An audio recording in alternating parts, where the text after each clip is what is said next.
President Joe Biden needs to do far more to quell Democratic panic over his terrible performance at his debate showdown with former President Donald Trump, and fast. After Texas Rep. Lloyd Doggett on Tuesday became the first Democratic lawmaker to break ranks and demand Biden step aside, top party figures are now asking for more openness and details on the president's health and mental state as the anxiety about his re-election campaign evolves into an increasingly genuine threat to his grip on the Democratic nomination.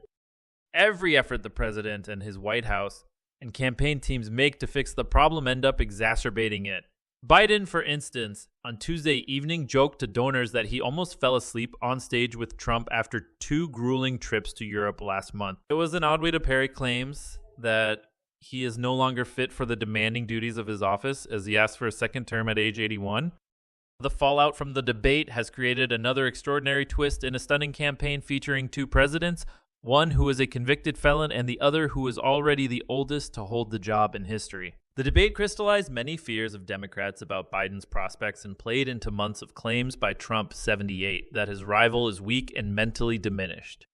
White House Press Secretary Karine Jean-Pierre on Tuesday endured a briefing that was almost as painful to watch as the debate itself. She said that while Biden had a cold at the debate, he hadn't taken medication but was now feeling better. But she declined to go beyond Biden's already released annual physical results that found him fit for duty in February. The explanations did not account for why Biden trailed off in some answers. Sometimes appeared incoherent and stared open-mouthed while Trump spoke during the CNN debate. Biden's team also keeps answering the wrong question.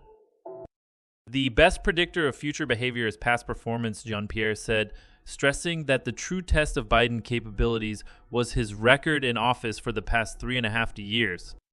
But the issue that was really posed by the debate was whether voters can imagine him in his diminished current state, able to fully serve another term that would end when he's 86.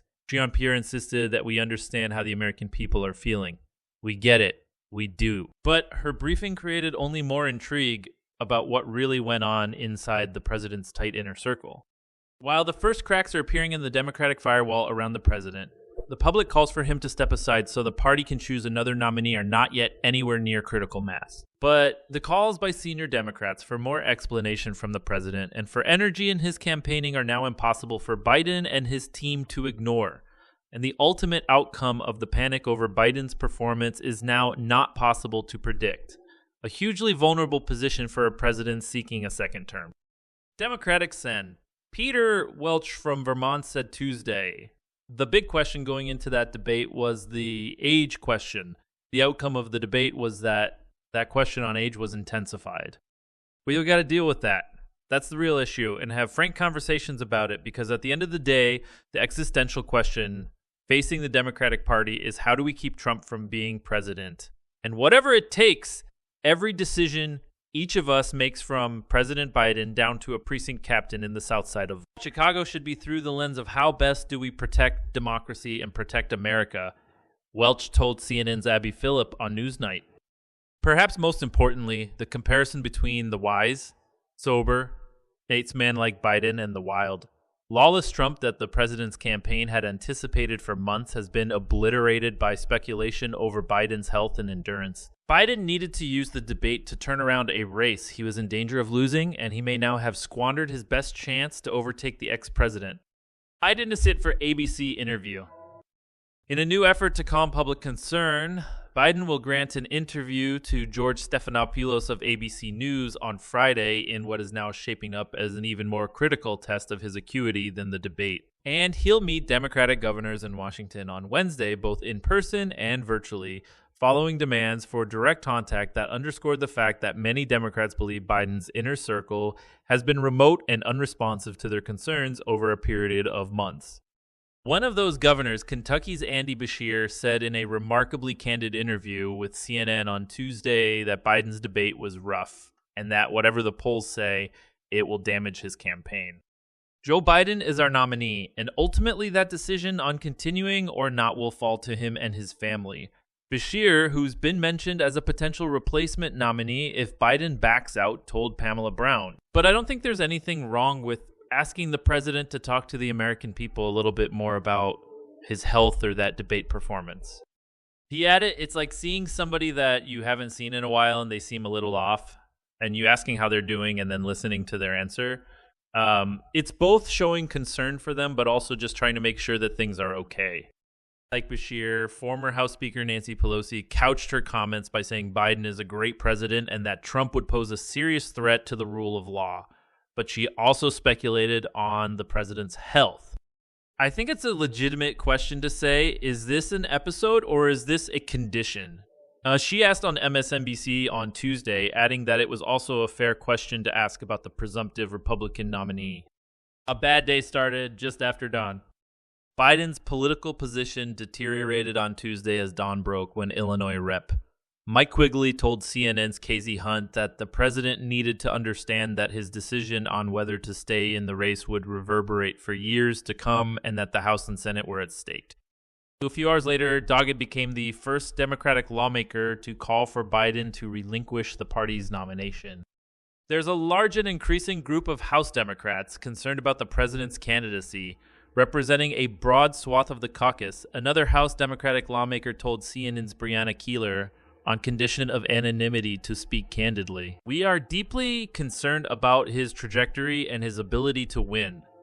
We want to give him space to make a decision to step aside D, but we will be increasingly vocal about our concerns if he doesn't.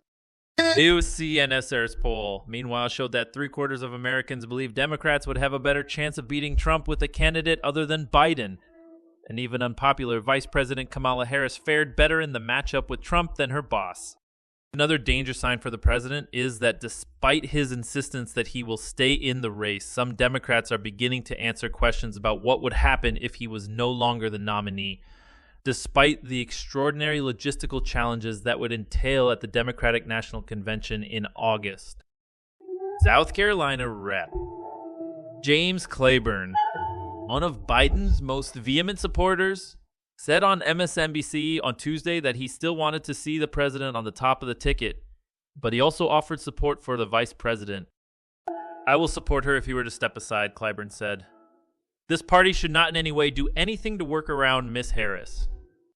He added, we should do everything we can to bolster her, whether it's in second place or at the top of the ticket.